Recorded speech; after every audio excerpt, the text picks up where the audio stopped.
Good morning and welcome to the Daily Cyber Briefing. I am your host, Rich Benfield, standing in for Stephen Ridgway. Today is Friday, the 23rd of May. It is 8:30 a.m. and here is the top news from in the world of cybersecurity. Excuse me, sorry. If that's the way we started, this is not going to go well. Okay, so global crackdown nets 270 dark web vendors in major arrests. There's a GitLab Duo vulnerability that enabled attackers to hijack AI responses with hidden prompts. Coca-Cola bottling partner named in separate ransomware and data breach claims. And oops, DanaBot malware devs infected their own PCs. Okay, top. A sweeping international crackdown, codenamed Operation Raptor, has dealt a significant blow to the criminal underworld operating on the dark web.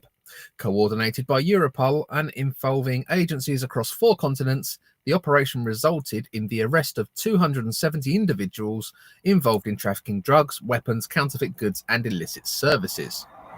This marks one of the largest global actions against cyber-enabled crime to date, sending a clear message to those who believe the dark web offers an anonymity and impunity.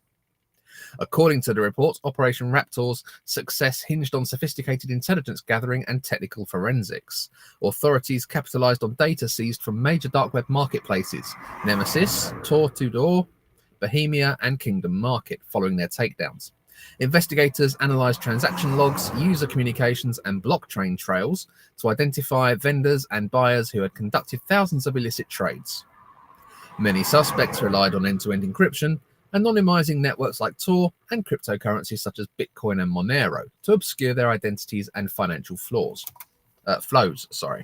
However, law enforcement's use of crypto forensics, including wallet tracing and transaction clustering, proved pivotal in unmasking these actors. The operation was facilitated by Europol's European Cybercrime Center, EC3, and the US Department of Justice's Joint Criminal Opioid and Darknet Enforcement, J-Code, team.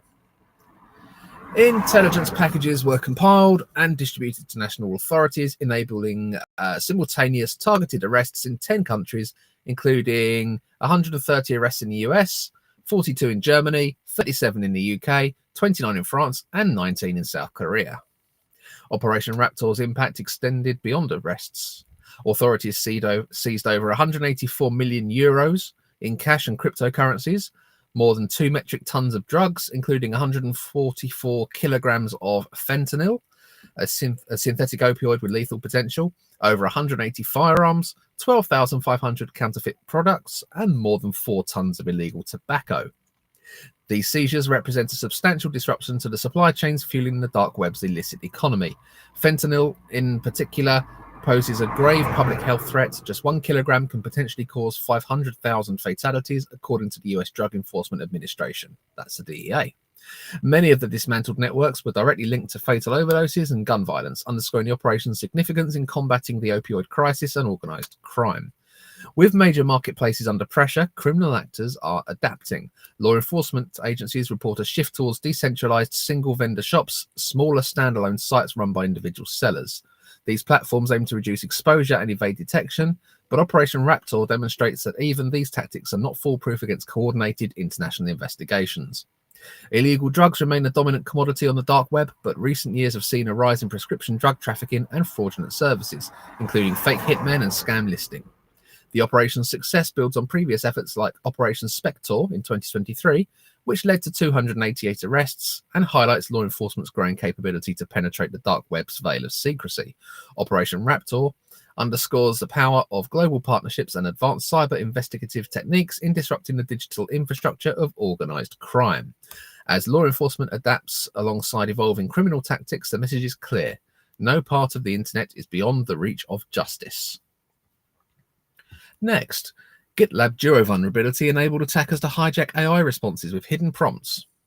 Cybersecurity researchers have discovered an indirect prompt injection flaw in GitLab's artificial intelligence assistant, Duo, that could have allowed attackers to steal source code and inject untrusted HTML into its responses, which could then be used to direct victims to malicious websites.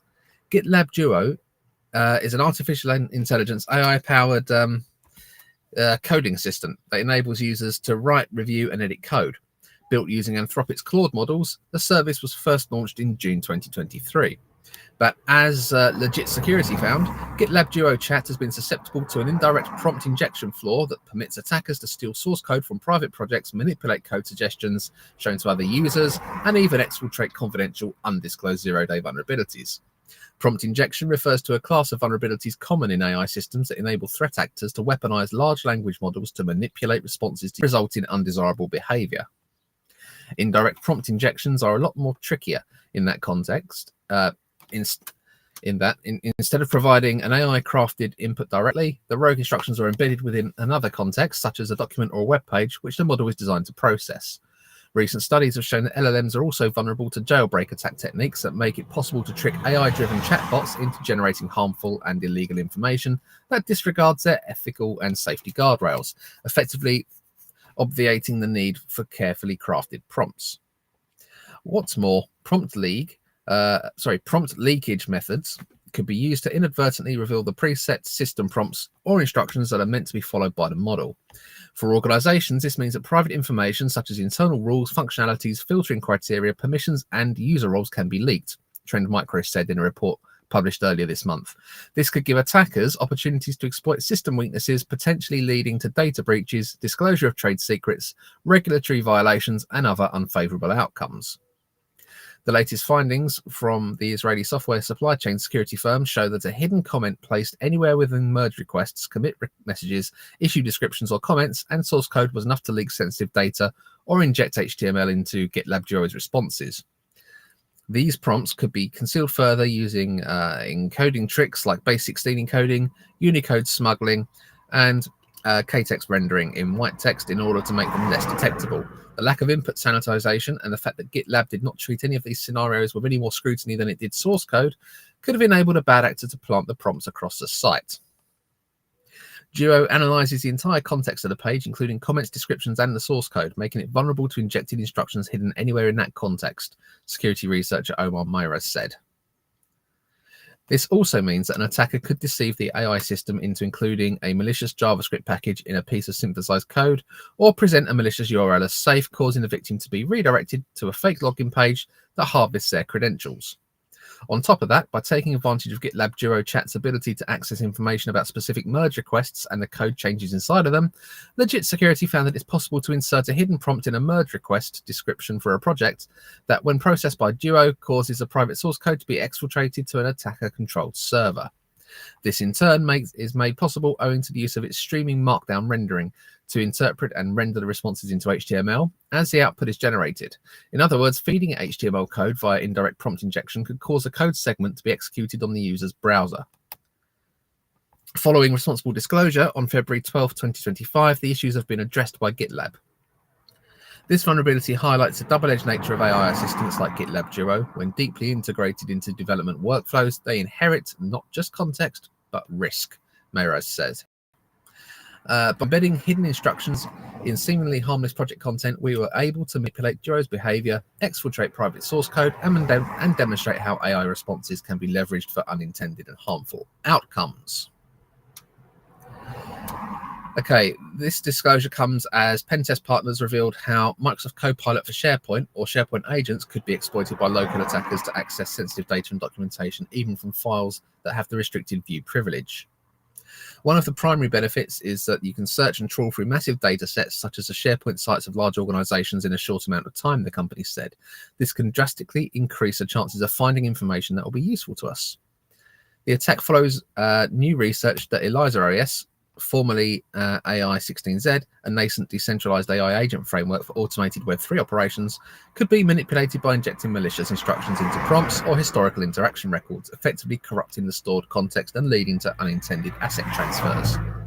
The implications of this vulnerability are particularly severe given that ELIZA OS agents are designed to interact with multiple users simultaneously, relying on shared contextual inputs from all participants, a group of academics from Princeton University wrote in a paper. A single successful manipulation by a malicious actor can compromise the integrity of the entire system, creating cascading effects that are both difficult to detect and mitigate.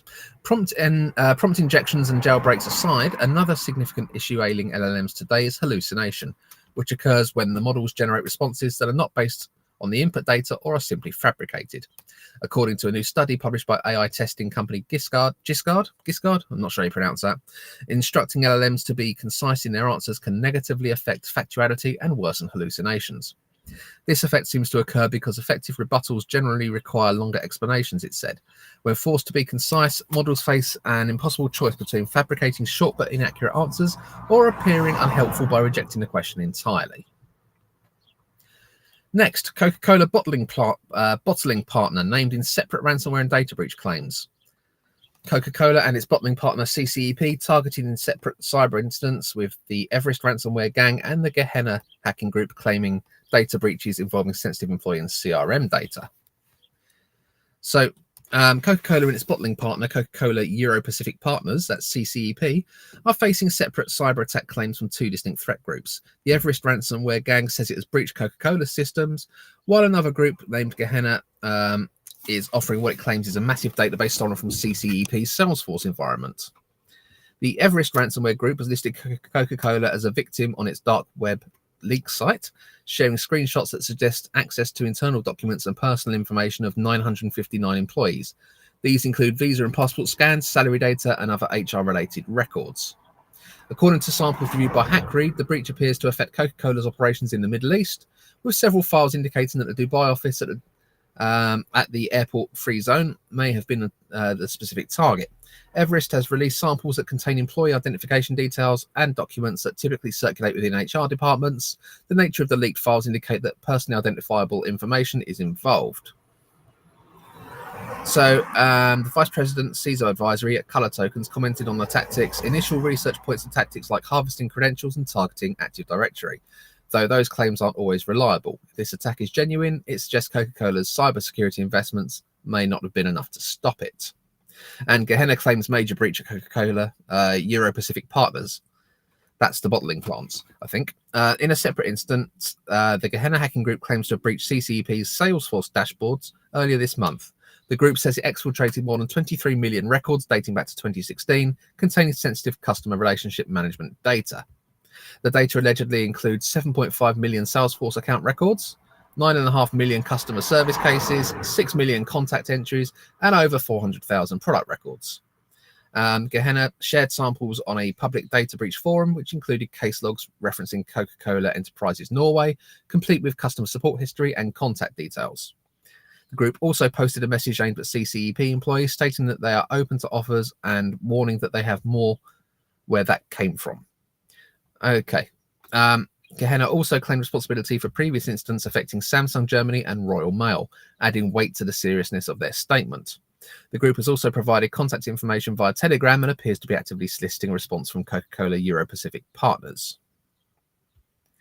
Both incidents come amid an uptick in cyber attacks targeting large multinational corporations, particularly those holding customer and employee data at scale. The tactics used by Everest and Gehenna reflects different approaches, ransomware extortion and data leak-based pressure, but the goal is similar to making money out of stolen information. Coca-Cola and CCEP have not publicly confirmed the breach at the time of writing. And finally today, DanaBot malware devs infect their own PCs. So the US government today unsealed criminal charges against 16 individuals accused of operating and selling DanaBots, a prolific strain of information stealing malware that has been sold on Russian cybercrime forums since 2018. The FBI says a newer version of DanaBot was used for espionage and that many of the defendants exposed their real-life identities after accidentally infecting their own systems with malware. So that's a nice result there, isn't it? That's awesome. Like it when cyber criminals cock up massively. Anyway, there's a load more detail around that, some notes from the FBI on this article. It's a good fun one for a Friday, and the links to these news articles will be posted in the socials for you to enjoy. So on that note, please follow the links when they appear on the socials. Have a great day, a great weekend, and we'll see you next week for more daily cyber briefings. Thanks.